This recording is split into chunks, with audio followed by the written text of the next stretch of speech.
I'm Vanessa Hyde, 30, and for weeks I had been planning our family's summer trip to Boise, Idaho, every detail from the sleek rental house to the kayaking itinerary. I even paid $9,800 upfront to make it perfect. But at the family dinner, my mom suddenly barked, her voice cutting through the clatter of plates. "Skip the family vacation. This place is no longer yours." Her words felt like a slap. I didn't argue. I smiled, pulled out my phone, and quietly canceled the payment. By the next morning, my phone was a war zone: 38 missed calls, dozens of texts, and a forwarded email from my dad: "Urgent reservation canceled due to payment failure." I typed just one reply: "No place left." They had no idea what was coming. If you were in my situation, what would you do? Leave a comment below. I'd really love to hear your answer. I'd always been the one holding it together. For years, I planned our family's summer getaway, and this time it was Boise, Idaho, a modern rental house with floor-to-ceiling windows, a deck overlooking the Boise River, and enough space for everyone. I booked it all, the house for $9,800, a van for group trips, even kayaking sessions on the river. As a freelance graphic designer, I'd built a steady income, pulling in enough to cover not just my bills, but everyone else's too. My sister Angie leaned on me to pay her son Gavin's private school tuition, $6,000 a year. My brother Grant borrowed $10,000 to start a clothing store that tanked within months. My mom and dad relied on me for their utilities, phone plans, even their streaming subscriptions. I didn't mind at first. It felt good to help, to be the dependable one. Every summer, I'd start planning in March. I'd scour rental sites, compare prices, and map out activities: kayaking, hiking, barbecues by the river. This year, I'd spent weeks coordinating schedules, making sure Angie could bring Gavin, that Grant and his girlfriend Myra had a room, and that Mom and Dad's dietary needs were covered. I even reserved a spot for a family photo session, thinking it'd be a nice touch. I paid the deposits, confirmed bookings, and sent a detailed itinerary to the family group chat. Nobody replied with a thank you. Angie just asked if I could cover Gavin's new soccer gear, another $500. Grant texted, "Can you spot me $1,000 for my rent?" Mom sent a thumbs up emoji, nothing more. Dad didn't even open the message. It wasn't just the money. I was the one who kept the family connected. I'd call Angie to check on Gavin, nudge Grant to get his act together, remind Mom about her doctor's appointments. I'd organize birthday dinners, holiday gatherings, even small things like sending flowers when Dad had knee surgery. But the gratitude was non-existent. Angie would roll her eyes when I mentioned my freelance deadlines, saying, "You're always working, Vanessa." Grant would laugh off his unpaid loans, promising to pay me back when his next venture hit big. Mom would hint I should contribute more since I was doing so well. Dad just nodded along, never stepping in. The Boise trip was supposed to be special. I'd spent hours picking a house with a game room for Gavin, a quiet porch for Mom and Dad, and a vibe that might actually make Grant show up on time. I'd budgeted $15,000 total, covering not just the house, but gas, food, and activities. I didn't ask for a dime from anyone. Angie sent a message asking if I could book an extra kayak for Gavin's friend, another $100. Grant wanted a separate room for Myra, which meant upgrading the rental. Mom complained the drive to Boise was too long, so I offered to cover their gas. Nobody offered to chip in.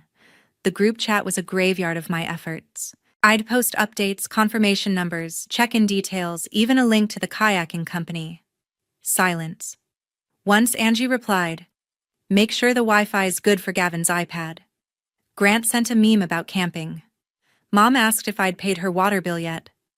I started noticing the pattern. I was the bank, the planner, the problem solver. But to them, I was just Vanessa, the one who'd always figure it out. I was proud of my work, my ability to provide. But pride doesn't fill the void when nobody says thank you. Looking back, I should have seen the signs. The ignored messages, the casual demands, the way they'd talk over me at family dinners. I was the backbone, but to them, I was invisible, until I wasn't. The dinner table was chaos. Plates clinked, Gavin chattered about soccer, and Grant scrolled his phone, barely listening. I sat quietly picking at my food, hoping for a moment of connection. We were at Mom and Dad's house in Boise the night before our big family vacation. I'd spent months planning it, and tomorrow we'd head to the rental house by the river. But then Mom's voice sliced through the noise. "Skip the family vacation," she barked, her eyes locked on me. "This place is no longer yours." The room went silent. Angie smirked. Gavin froze, and Grant didn't even look up. Dad just stared at his plate. My chest tightened like someone had punched the air out of me. I'd poured everything into this trip, my money, my time, my heart. And now this, I didn't respond. I couldn't. My throat burned, but I kept my face blank. Mom leaned back, folding her arms as if daring me to argue. Angie chimed in. "Yeah, Vanessa. Maybe it's time you let us handle things." Handle things, Angie, who hadn't paid a single bill in years. Grant, who'd blown my $10,000 loan on a failed store. I wanted to scream, to list every sacrifice: Gavin's tuition, their utilities, this entire vacation.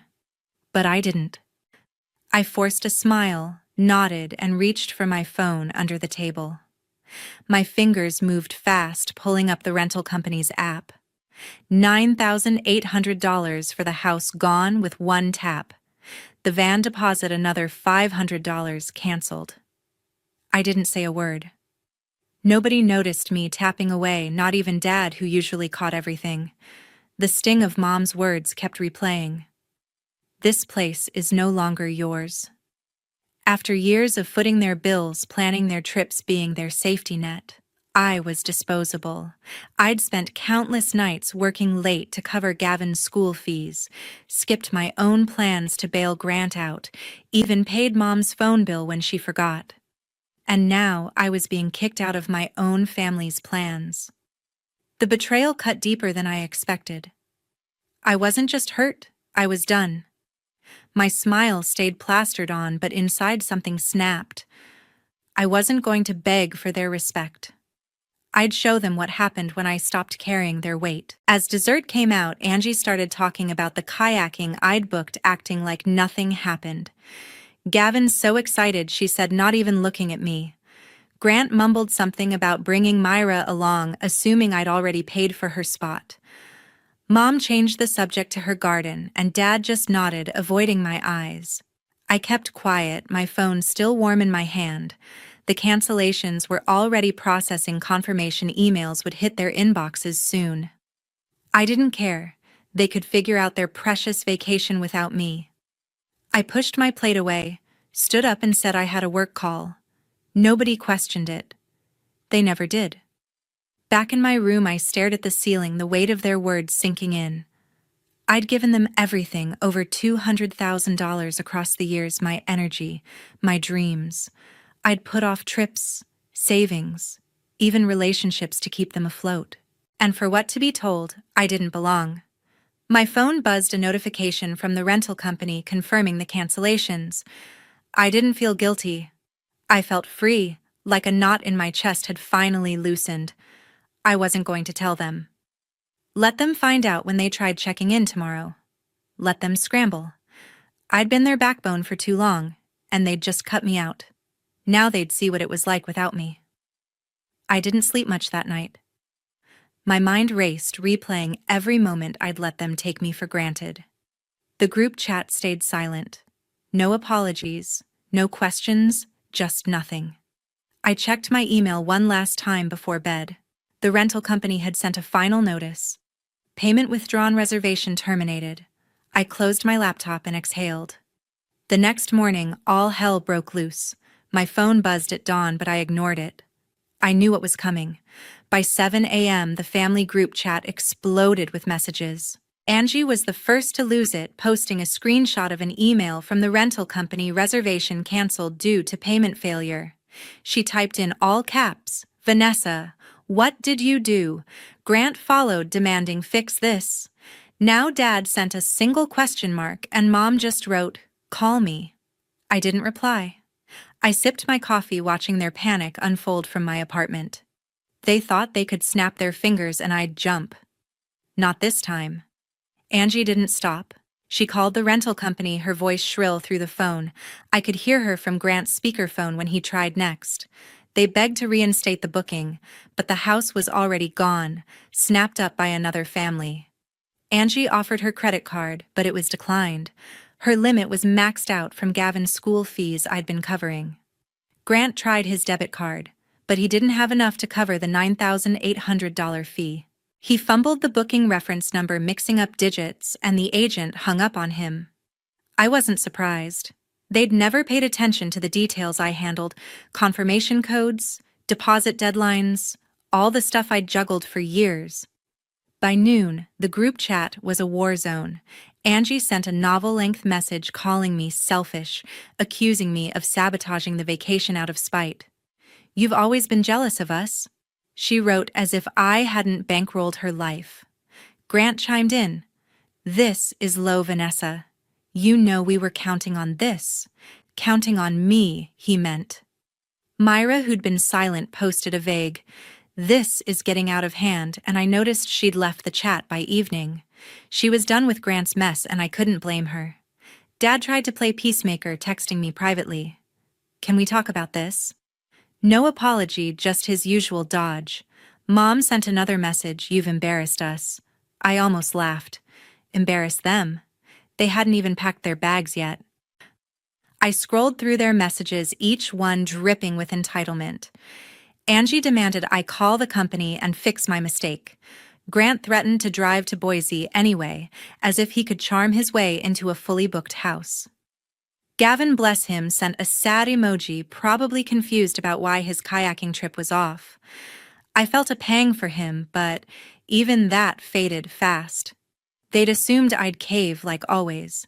They didn't know I'd already checked out emotionally, financially, all of it. Angie's next move was predictable. She called our cousins, spinning a story about how I'd ruined everything for no reason. I got a text from Aunt Linda asking if I was okay, saying Angie was upset about the cancellation. I didn't respond. Let Angie play the victim. I wasn't going to explain myself to anyone. Grant, meanwhile, was still trying to book the van I'd canceled. He called the rental agency, but without my payment info, they wouldn't budge. He even tried using my name, claiming he was authorized on my account. The agent shut him down cold. I knew because I'd called earlier to ensure my card was locked. By nightfall, their panic had turned to chaos. Angie posted in the group chat again. "You're tearing this family apart, Vanessa." Tearing it apart, I'd been the one holding it together, and they'd thrown it in my face. Mom called twice, leaving voicemails I didn't listen to. Dad sent another text. "This isn't how we raised you." I stared at that one for a while. Raised me. They'd raised me to be their ATM, their planner, their fix-it person. And now they were shocked I'd stopped. Myra's absence was the final nail. Grant texted her privately, begging her to stay for the trip, but she wasn't having it. I saw her online status go offline for good. She'd blocked him. I didn't feel bad for him. He'd made his choices just like Angie and Mom had. They'd all assumed I'd carry them forever. Now they were learning what happened when I didn't. I wasn't done yet. I decided to draw the line. Sitting at my desk, I opened my banking app and started digging through years of transactions. The numbers hit me hard, over $200,000 spent on my family. Gavin's private school tuition, $6,000 a year for 5 years. Grant's $10,000 loan for his failed clothing store. Mom and Dad's utilities, phone plans, even their streaming subscriptions, thousands more. Every vacation, every birthday gift, every emergency they dumped on me. I drained my savings, skipped my own dreams, all to keep them afloat. My screen glowed with the evidence and I felt sick. They'd taken it all for granted, and Mom's words, "This place is no longer yours," were the final straw. I logged into the joint account I'd set up for family expenses. It was my money, but they all had access. Angie for Gavin's fees, Grant for his emergencies, Mom for random bills. I'd funded it for years, assuming they'd appreciate it. They didn't. With a few clicks, I froze the account. No more withdrawals, no more access. I sent a confirmation to my email locking them out completely. My phone stayed silent, no one had noticed yet. They would soon. Next, I opened my messaging app and typed a text to Grant. You owe me $10,000. Payment due in 30 days. I hit send, no explanation, no pleasantries. He'd borrowed that money 2 years ago, promising to pay me back when his store took off. It never did. He'd spent it on inventory that never sold, leaving me to cover his rent when he came crying. I wasn't playing that game anymore. I knew he wouldn't have the money. He was broke, living off odd jobs and Myra's patience. But I wanted him to feel the weight of what he'd taken. Then I turned to my laptop and started searching for flights. Alaska had been my dream since college, a solo trip to see glaciers, hike trails, breathe air that didn't carry anyone else's expectations. I'd put it off for years, always prioritizing their needs. Not anymore. I found a flight to Anchorage, leaving in a week, and a small cabin rental near Denali National Park. I booked it all: flight, lodging, even a guided hike using my personal account, the one they couldn't touch. The total came to $4,000, a fraction of what I'd spent on them. For the first time in years, I was spending on myself. As I confirmed the booking, a weight lifted. I wasn't just cutting them off financially, I was reclaiming my life. No more late-night calls from Angie begging for Gavin's school fees. No more excuses from Grant about his next big idea. No more passive nods from Dad or Mom's endless demands. I'd been their crutch, and they'd leaned so hard they forgot how to stand. Now they'd have to learn. I checked the group chat one last time. Angie was still raging, blaming me for the canceled vacation. Grant had sent a half-hearted, "We'll figure it out." Mom and Dad hadn't weighed in since their voicemails. I didn't care. I muted the chat and turned off notifications. They could scream into the void all they wanted. I was done listening.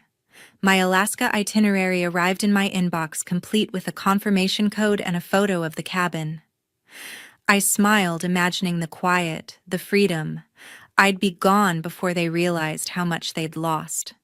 Grant texted back hours later, a pathetic, "Can we talk about this? I don't have that kind of money." I didn't reply. Let him sweat. Angie sent a private message accusing me of abandoning Gavin. I almost responded but stopped. Gavin wasn't my responsibility. Angie was his mother, not me. I'd already paid for his school, his soccer gear, his iPad. Enough was enough. Mom and Dad stayed quiet, probably assuming I'd cave like always. They were wrong. By evening, I'd transferred my savings to a new account, one they'd never find. I set up alerts to monitor any attempts to access my old accounts.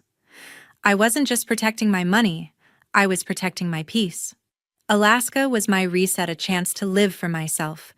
Their world was crumbling, and I wasn't there to catch it. The family vacation was dead. No house, no van, no kayaking by the Boise River. Angie took it the hardest. She flooded Facebook with a public post tagging me in a rant that spread like wildfire among our relatives. Vanessa ruined our family trip out of pure spite, she wrote, painting herself as the victim. She's always been selfish, hoarding her money while we struggle. Selfish. I'd paid for Gavin's school, her groceries, her life. Her post got 20 likes, mostly from distant cousins who didn't know the truth. Comments piled up. How could she do this, and what's wrong with her? I saw it all, but didn't respond. Let them believe her lies. I was packing for Alaska. Grant, meanwhile, was desperate. He tried logging into the old joint account I'd frozen using passwords he'd seen me enter years ago. I got an alert: failed login attempt. Then another. He even tried my email, thinking he could access the rental company's confirmation. No luck. I'd changed every password, added two-factor authentication, and locked him out for good. He sent me a frantic text: "Why's the account frozen? I need to fix this." I ignored it. He wasn't fixing anything, he was just chasing my money like always. Carl stepped in next, playing the disappointed father. His text hit my phone late that night. "Vanessa, this isn't you. You're hurting everyone. No sorry. No acknowledgement of Mom's words or their years of taking me for granted. Just blame," wrapped in his usual calm tone. I stared at the message, my thumb hovering over the reply button. Part of me wanted to unload list every dollar, every sacrifice, every time they'd dismissed me, but I didn't. I archived his text and turned my phone face down. Carl didn't get to guilt me anymore. None of them did. Angie's Facebook post kept growing, shared by her friends, even reaching our old high school group. She added details claiming I'd stolen the vacation money and left Gavin crying. I hadn't stolen anything, it was my money. But the lies stung, especially when relatives started messaging me. Aunt Linda wrote, "Is this true?" Angie's devastated. Uncle Rob sent, "You should call your sister." I didn't reply. Their opinions didn't matter. I was done explaining myself to people who'd never bothered to ask my side. Grant's next move was bolder. He called my bank pretending to be me using my name and old address. The agent flagged it immediately. My security questions were ones he'd never guess. I got a call from the fraud department confirming they'd blocked him. I wasn't even mad, just tired. Grant had always been reckless, assuming I'd clean up his messes. Not this time. He sent another text. "You're making this worse for everyone." I didn't open it. My focus was elsewhere, on my Alaska itinerary, the cabin by Denali, the hikes I'd planned. Mom stayed quiet, which was worse than her usual nagging. Her silence felt like judgment, like she was waiting for me to crack. She'd always known how to push my buttons, but I wasn't biting. I checked my email instead, confirming my flight to Anchorage. The ticket was real, the cabin was booked, and I could almost taste the freedom. I'd spent years tethered to their demands, but now I was cutting the ropes. They could scream, cry, or post all they wanted, I was out. The group chat had gone cold. No new messages, no apologies, just a void where their demands used to be. Gavin hadn't texted since his sad emoji, probably caught in Angie's drama. Myra was long gone, her social media silent after she'd blocked Grant. I didn't feel sorry for any of them. They'd built this mess leaning on me until I broke. Now they were facing the consequences and I was walking away. I packed my suitcase that night, folding hiking gear and a journal I hadn't touched in years. Alaska was days away, and I wasn't looking back. Their chaos was theirs to handle now. Alaska was everything I'd dreamed. The air was crisp, the glaciers gleamed under a pale sky, and for the first time in years I felt light. I stood on a trail near Denali, my boots crunching snow, my journal tucked in my backpack. No phone buzzing, no demands pulling me back. I didn't think about Angie's rants, Grant's schemes, or Carl's guilt trips. I was free, and it felt like breathing for the first time. Back in Boise, the family was falling apart. The rental company sent a legal notice suing them for unpaid fees tied to the canceled house. They'd tried to pin the $9,800 bill on me, but my name wasn't on the final contract. Angie's was from when she'd tried to fix the booking. The debt landed on her, and she had no way to pay. Grant was no help, still broke, and dodging his own $10,000 debt to me. Carl and Mom faced the fallout too, as relatives heard about the lawsuit.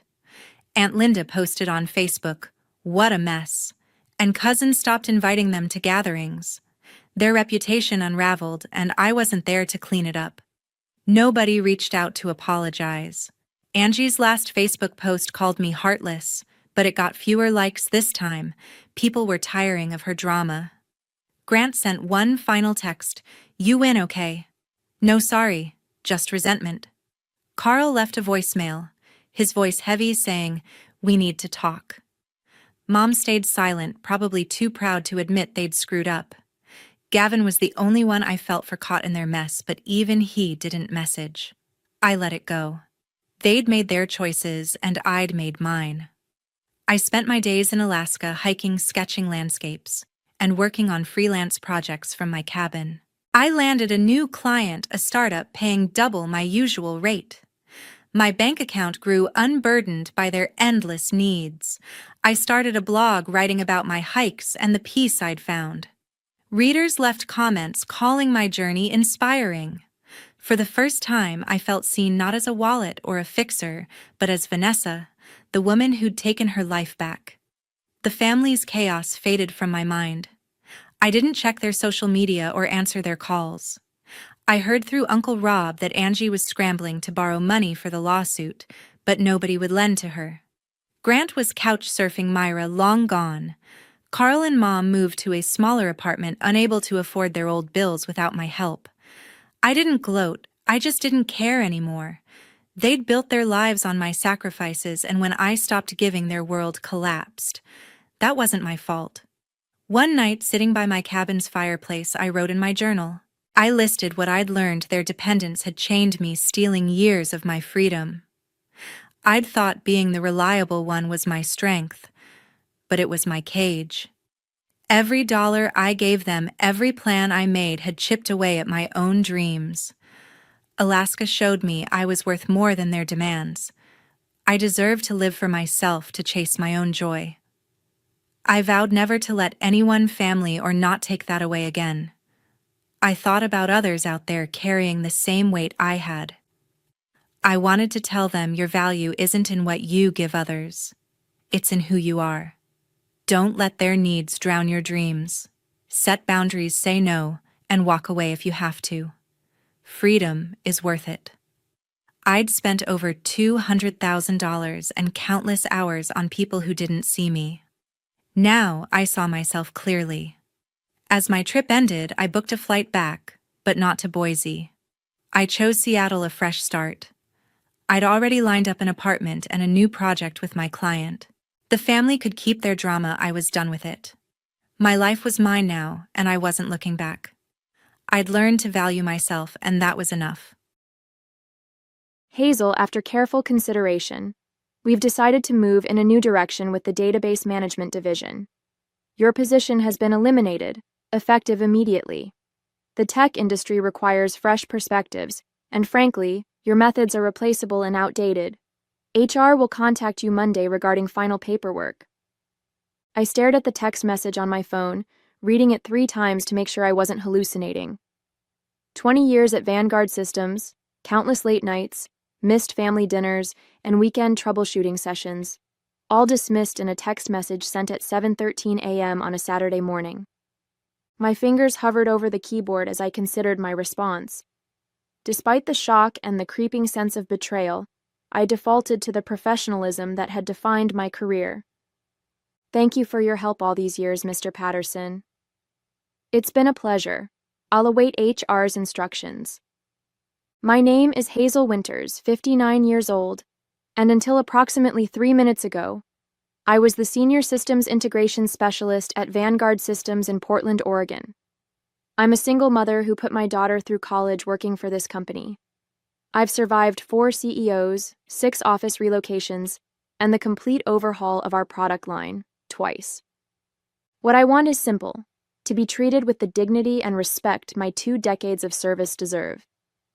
Standing in my way is Alexander Patterson, the 36-year-old CEO who took over when his father retired last year. Alexander, with his Stanford MBA and Silicon Valley internships, has been determined to modernize the company since day one. Apparently, that modernization now includes discarding loyal employees via text message. Setting my phone down on the kitchen counter, I moved to the window and looked out at the misty Portland morning. My modest home, with 15 years of mortgage payments left, suddenly seemed less secure. At 59, I was now unemployed in an industry that worshipped youth and novelty. My daughter Jenna had just started graduate school, relying on my help with her rent. The injustice of it all burned in my chest. My phone buzzed again. A second message from Patterson. Please ensure all company materials are returned to security by Tuesday. We'll need your badges, laptop, and any documentation related to the Hermes project. The transition team will take over your accounts. The Hermes project, our flagship database security system, the product that generated 60% of the company's revenue. The system I had built from the ground up, pieced together with custom code that wasn't documented anywhere except in my own meticulous notes. I almost laughed. The transition team. As if my role could be summarized in a few handover documents and Slack channels. What Alexander Patterson didn't realize, what none of them understood, was that I wasn't just a cog in their machine. I was the architect who had designed the system while the official developers took credit. I was the institutional memory that connected disparate elements no one else fully comprehended. I was the translator between the old architecture and the new platforms, and I was the only person alive who knew how to fix the Hermes project when it inevitably crashed during the annual security protocol update, scheduled for exactly 2 weeks from today. I joined Vanguard Systems in 2001, when it was still a struggling startup operating out of a converted warehouse in downtown Portland. Robert Patterson, Alexander's father, hired me as a database analyst despite my unconventional background. I didn't have a computer science degree. I taught myself programming while working as an administrative assistant at a law firm, building custom databases to track cases when the firm couldn't afford commercial software. "You've got something better than a degree," Robert had told me during my interview. "You've got intuition and practical experience. You solve real problems." Under Robert's leadership, I thrived. As the company grew, so did my responsibilities. I moved from basic database maintenance to systems integration, becoming the connection point between our legacy systems and newer technologies. When we developed the Hermes project, a revolutionary database security system that became our flagship product, I was part of the core team, though my contribution was largely behind the scenes. My colleagues respected me, especially the old guard who remembered the early days. The developers would come to my desk when they hit roadblocks, and I'd help them troubleshoot code or suggest workarounds. Hazel knows became an unofficial company motto whenever someone encountered a system quirk no one else could explain. At home, I was raising Jenna alone after her father left when she was 4. The flexibility Robert offered was invaluable. When Jenna had school events or got sick, I could work remotely, making up hours on evenings and weekends.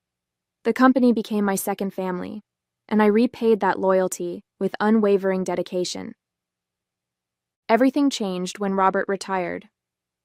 Alexander returned from his Silicon Valley ventures to take over, bringing with him a cadre of young consultants with slick presentations about digital transformation and agile methodologies. I tried to embrace the new direction. I attended the workshops, learned the new frameworks, and adjusted my workflow. But Alexander's attitude toward the veteran employees was dismissive at best, condescending at worst. In meetings, he would cut me off mid-sentence or redirect my questions to one of his new hires, even when they didn't know the answers. "We need to shed the legacy thinking," he announced during one all-hands meeting, his gaze sweeping over those of us who had been there longest. Still, I persisted. The company had supported me through difficult times, and I genuinely cared about our products and clients. When Alexander implemented a new project management system that didn't integrate with our existing databases, I spent weekends building custom scripts to bridge the gap, work that went unrecognized but kept operations running smoothly. There were warning signs I chose to ignore: my exclusion from strategic meetings I had previously attended, the gradual reassignment of my direct reports to newer managers, my relocation to a smaller office away from the development team. I attributed it to reorganization pains rather than a systematic effort to minimize my role. I believed that my institutional knowledge and problem-solving abilities would ultimately be recognized as valuable. As it turned out, I was both right and catastrophically wrong. The Monday after the text message, I drove to Vanguard Systems headquarters for the last time. The security guard at the entrance, Tony, who had greeted me by name every morning for 15 years, looked uncomfortable as he handed me a visitor badge instead of scanning my employee ID. "I'm sorry, Ms. Winters," he said quietly. "They've already deactivated your credentials." "I understand, Tony, not your fault." In the HR office, Diane from People Operations avoided eye contact as she slid termination paperwork across the desk. "We've prepared a severance package," she said, her voice professionally detached. 2 months' salary, continuation of benefits through the end of the quarter, and... "Is Alexander in today?" I interrupted. Diane hesitated. "Mr. Patterson is in meetings all morning." "Convenient," I murmured, signing where indicated. 20 years, and he can't face me in person. "Hazel." Diane lowered her voice, glancing toward the closed door. This wasn't my decision. Several of us advocated for you, but it's fine. I cut her off, not wanting her pity. Business is business. As I packed my personal belongings under the watchful eye of a security contractor I'd never seen before, I noticed Garrett Davis, the new chief technology officer, hovering near my office door. Hazel, he said, stepping forward with a tablet in hand. Before you go, we need to verify a few technical details about the Hermes project's integration protocols. I raised an eyebrow. Now you want my input? Garrett forced a smile. It's just standard documentation completion. The development team is preparing for the annual security protocol update, and there seem to be some gaps in the knowledge transfer. Gaps, I repeated, carefully placing my eldest family photo, Jenna's 5th grade graduation, into my cardboard box. Funny how those appear when you fire the person who built the system. You didn't build Hermes, Garrett said dismissively. You were part of the maintenance team.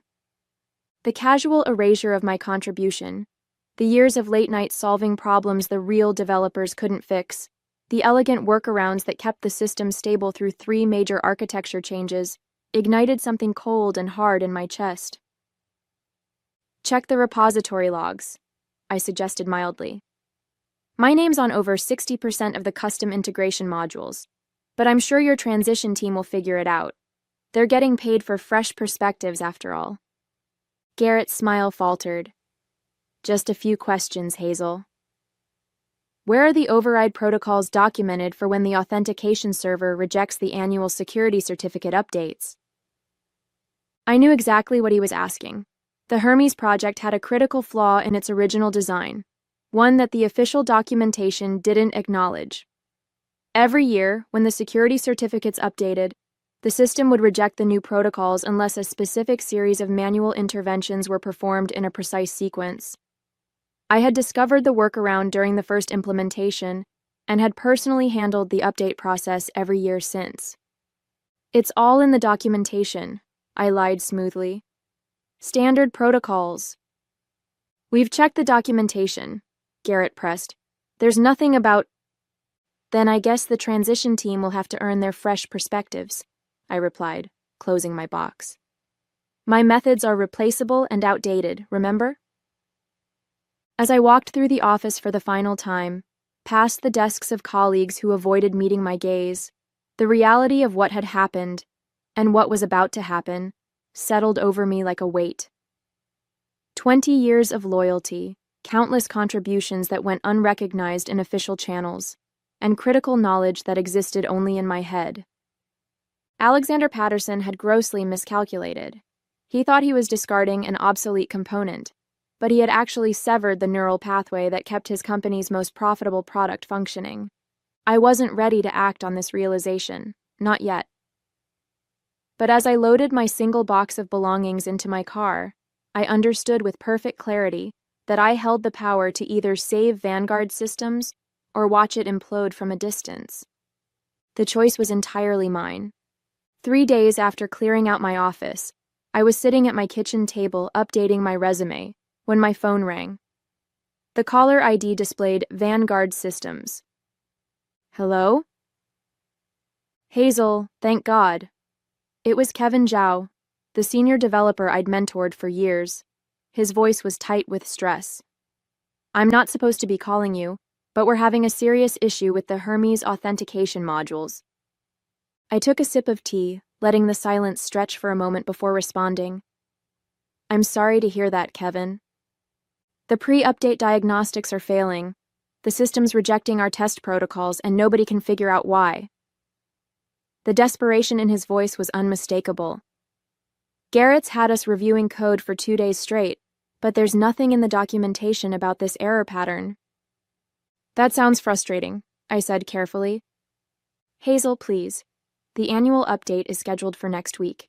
If we can't resolve this, our client's systems will reject the new security certificates. It would be catastrophic. I closed my eyes, picturing the Vanguard offices in chaos, developers hunched over keyboards, Garrett pacing and barking orders, Alexander demanding solutions. Part of me wanted to savor their predicament, to let them stew in the consequences of discarding me like outdated equipment. "Kevin, I don't work for Vanguard anymore," I reminded him gently. "Alexander made it clear my methods were replaceable." "He was wrong," Kevin said bluntly. "Everyone knows that. This isn't just about the company, it's about the clients who depend on our security systems. Real businesses with real people." The appeal to my conscience was effective. Despite everything, I couldn't simply let our clients suffer. "Check line 1457 in the authentication module," I relented. "There's a legacy verification protocol that needs to be temporarily disabled before certificate updates." I heard Kevin's fingers clacking on a keyboard. "That's undocumented," he murmured. "Why would that—" "Never mind, I see it now. Hazel, you're a lifesaver." "Good luck," I said, and ended the call. Over the next week, my phone lit up repeatedly with calls and texts from various Vanguard employees, each facing unexpected obstacles as they prepared for the update. I provided minimal guidance, enough to keep them moving forward but not enough to fully resolve their issues. Each call confirmed what I had long suspected. The systems I had maintained for years were a complicated tapestry of official protocols interwoven with my custom fixes, none of which had been properly documented or understood by management. Then came the call I had been both expecting and dreading. "Hazel, it's Alexander Patterson." His voice had lost the smooth confidence I remembered, replaced by a barely concealed panic. "Hello, Alexander. How can I help you?" I kept my tone neutral, professional. "We're experiencing some technical difficulties with the Hermes update. The team suggested you might have insights that could help expedite a resolution." "I see. And what exactly seems to be the problem?" "The entire authentication system is rejecting the update protocols. We've tried everything in the documentation, but nothing's working. The company's reputation, our client's security, is at stake." I allowed myself a small, private smile. "That does sound serious. We'd like to bring you in as a consultant to resolve this issue. We're prepared to offer a generous day rate for your expertise." Here it was, the lifeline I had anticipated. Alexander needed me now, and he was willing to pay for the knowledge he had so casually dismissed days earlier. It was tempting to refuse outright, to let him face the catastrophic failure that loomed.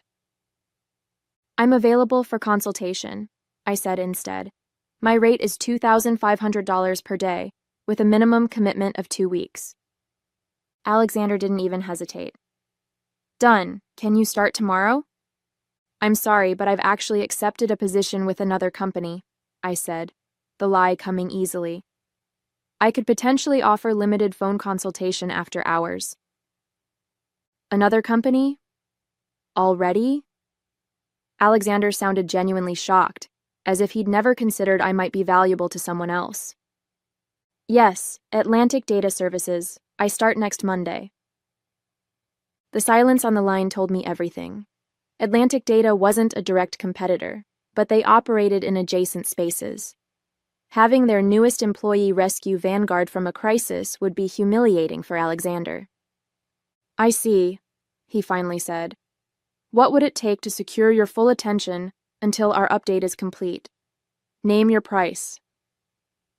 The desperation in his voice should have been satisfying. Instead, it felt hollow. Confirmation that I had only ever been a resource to exploit, never a colleague to respect. "I'll think about it," I replied, "and get back to you tomorrow." As I hung up, I realized Alexander had inadvertently given me something invaluable, a glimpse of my own power. I hadn't actively sabotaged anything. I'd simply walked away with the knowledge they had never bothered to document. That alone had brought a $40 million company to its knees in less than a week. The question now was what to do with this unexpected leverage. The next morning, I decided to explore the possibility of actually working for Atlantic Data Services rather than using them as a fictional escape route. Their website listed several open positions, including a systems integration consultant role that matched my experience perfectly.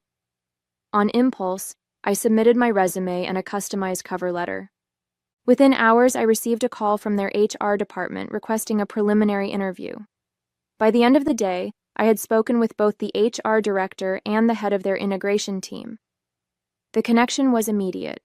They valued my experience rather than viewing it as obsolescence, and they seemed genuinely excited about the institutional knowledge I could bring.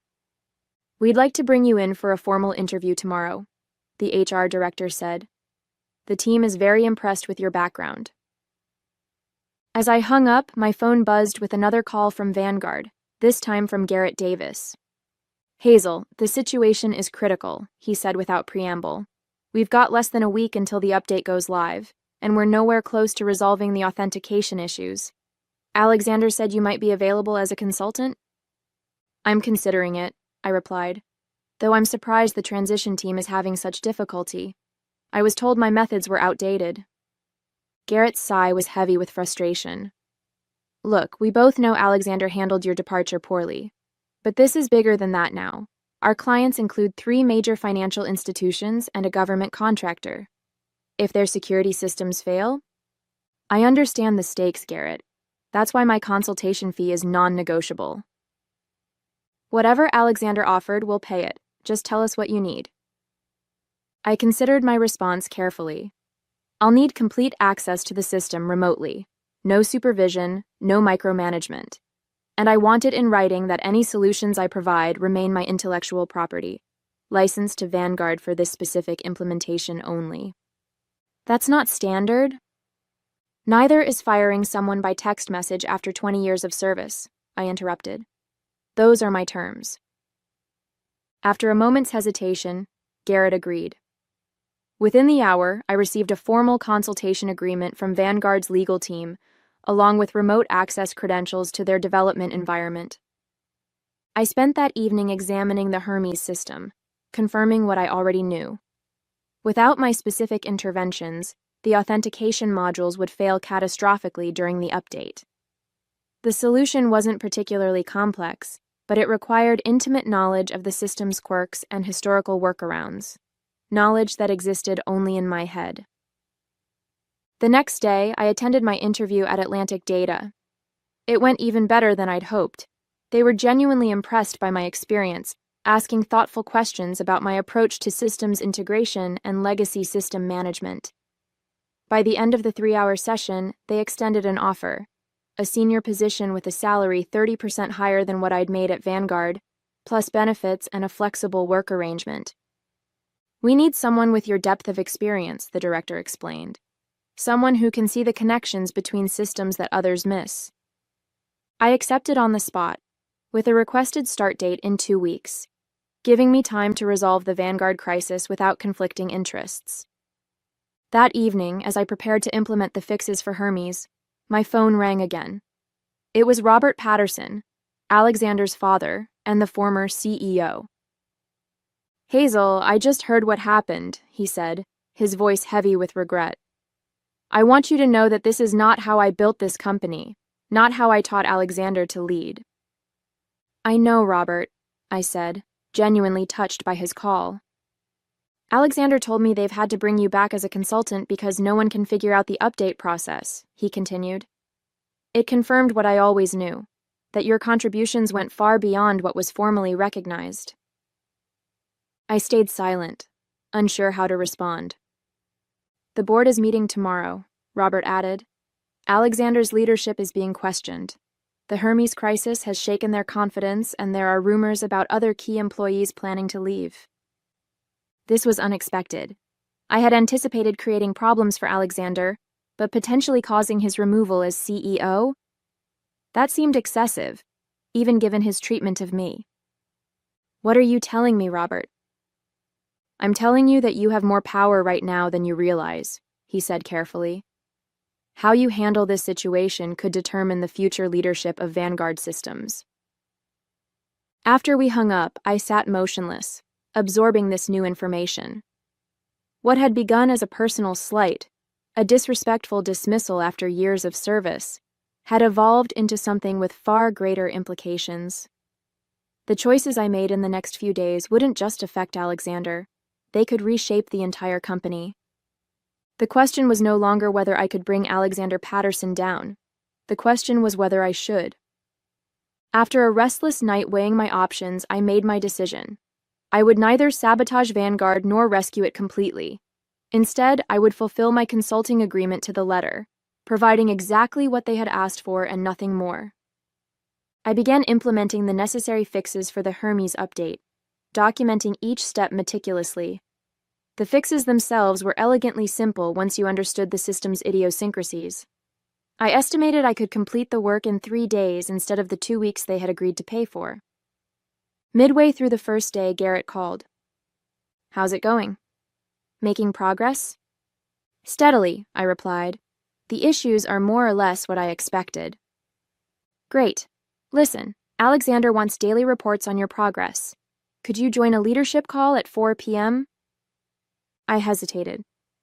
"That wasn't part of our agreement. I'm working independently, remember?" "Just a 15-minute status update," Garrett pressed. "It would go a long way toward smoothing things over."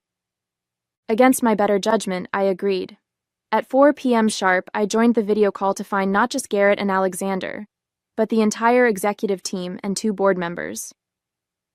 "Hazel," Alexander began without preamble, "we'd like a comprehensive explanation of what went wrong with the Hermes project and why these issues weren't properly documented." The ambush was obvious. This wasn't a status update. It was an attempt to shift blame for the crisis onto me. "I'm happy to provide a status update on the current fixes," I replied calmly. "As for documentation gaps, that would require a separate analysis beyond the scope of our consulting agreement.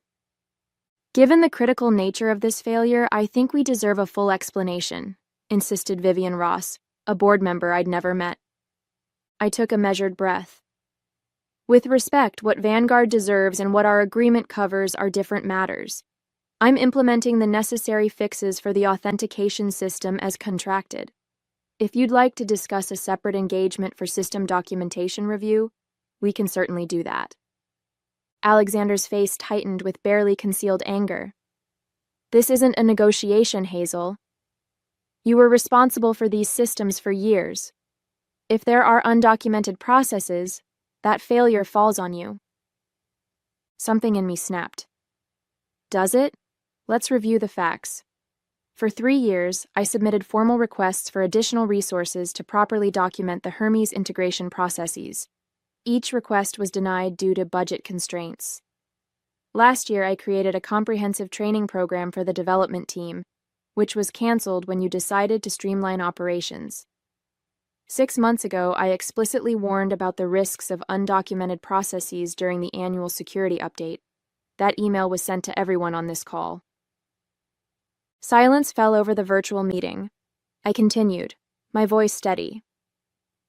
"Furthermore, I spent my final 2 weeks at Vanguard creating transition documents for my successor, documents that were apparently ignored.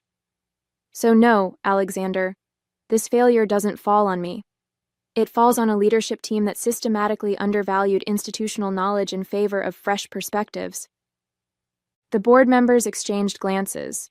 One of them, James Wheeler, leaned forward. "You mentioned an email warning about this specific issue?" "Yes. Dated January 15th.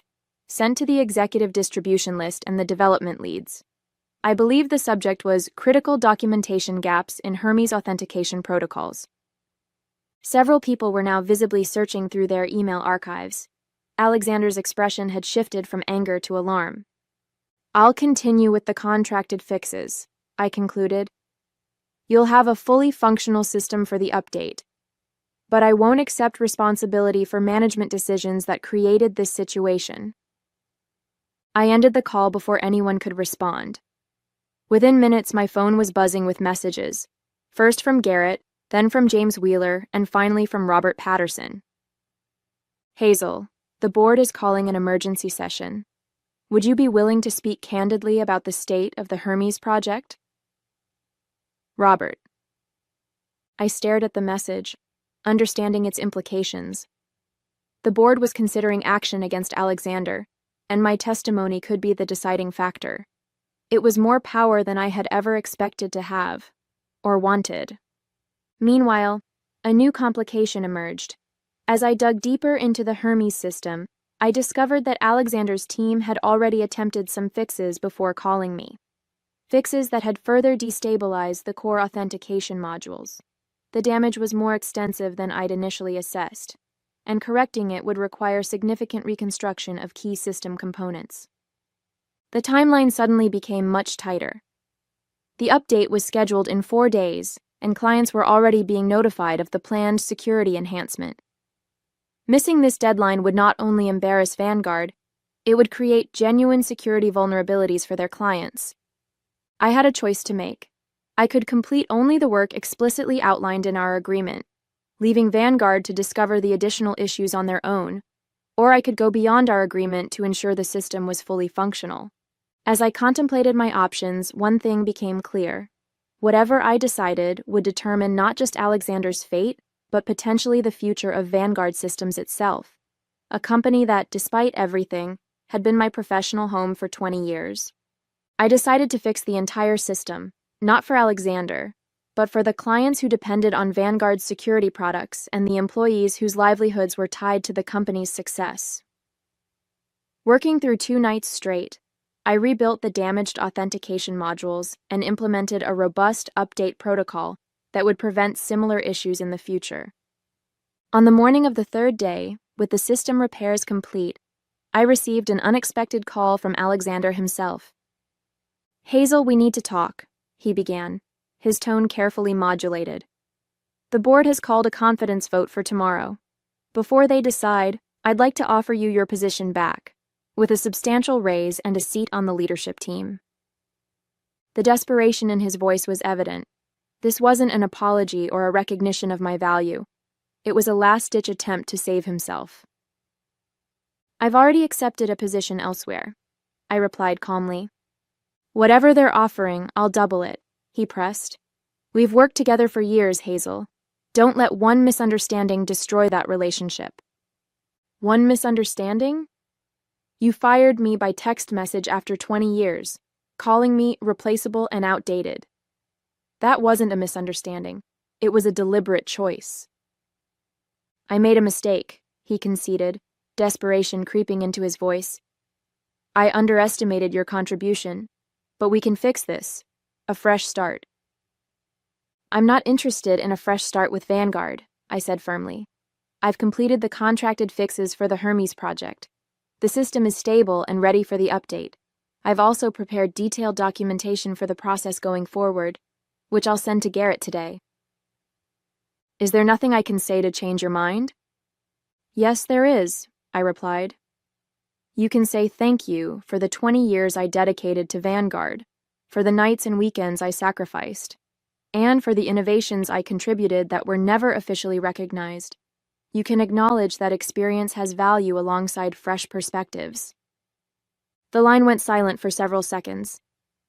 "Thank you," Alexander finally said, his voice subdued, "for everything you did for Vanguard." "You're welcome," I replied. "The board's meeting is at 10 a.m. tomorrow, correct?" "Yes. Will you be speaking to them?" "Yes, Alexander, I will. I'll be telling them exactly what happened, not to punish you, but because they deserve the truth about how their company is being managed." I ended the call knowing I had just sealed Alexander Patterson's fate as CEO of Vanguard Systems. 2 weeks later, I started my new position at Atlantic Data Services. My office there overlooked the Willamette River, and my team included both seasoned veterans and younger innovators who valued my experience. My first project was designing a comprehensive knowledge transfer system, ironically a solution to the very problem that had led to Vanguard's crisis. As for Vanguard, the aftermath of my testimony to the board was swift and decisive. Alexander Patterson was removed as CEO, with Robert temporarily stepping back into the role while they searched for a permanent replacement. The Hermes update proceeded without issues, thanks to my repairs and documentation. Garrett Davis called on my 3rd day at Atlantic Data. "Thought you'd want to know," he said. "Robert's implementing a complete overhaul of our knowledge management systems. He's also instituted a new policy that all senior employee separations must include a minimum 30-day transition period with comprehensive knowledge transfer." Good to hear, I replied. That should prevent future crises. He's calling it the Winters Protocol, Garrett added. After you? I smiled at that, a small but meaningful acknowledgement of my legacy at Vanguard. 3 months later, I received a formal invitation to Vanguard's 25th anniversary celebration. A handwritten note from Robert was enclosed. Hazel, I hope you'll join us to celebrate Vanguard's history, a history you helped create. The new CEO would also like to meet the person whose institutional knowledge both challenged and ultimately strengthened the company. I decided to attend, not out of vindictiveness or desire to see Alexander's downfall, but to honor the 2 decades I had dedicated to building something valuable. The ultimate revenge wasn't bringing Alexander down or watching Vanguard struggle without me. It was thriving in a workplace that valued my contributions, helping build a culture where experience and innovation worked in harmony rather than opposition. As I settled into my new role at Atlantic Data, I felt no regret for having fixed Vanguard's systems before leaving. My professional integrity had never been about what I could destroy, but what I could build. A lesson Alexander Patterson had learned too late. The text message that had seemed so devastating on that Saturday morning had actually been a gift, pushing me out of a company that no longer valued me and into one that did. At 59, I wasn't replaceable and outdated after all. I was experienced, knowledgeable, and more valuable than ever. Sometimes the best revenge isn't bringing others down. It's rising higher than they ever thought you could.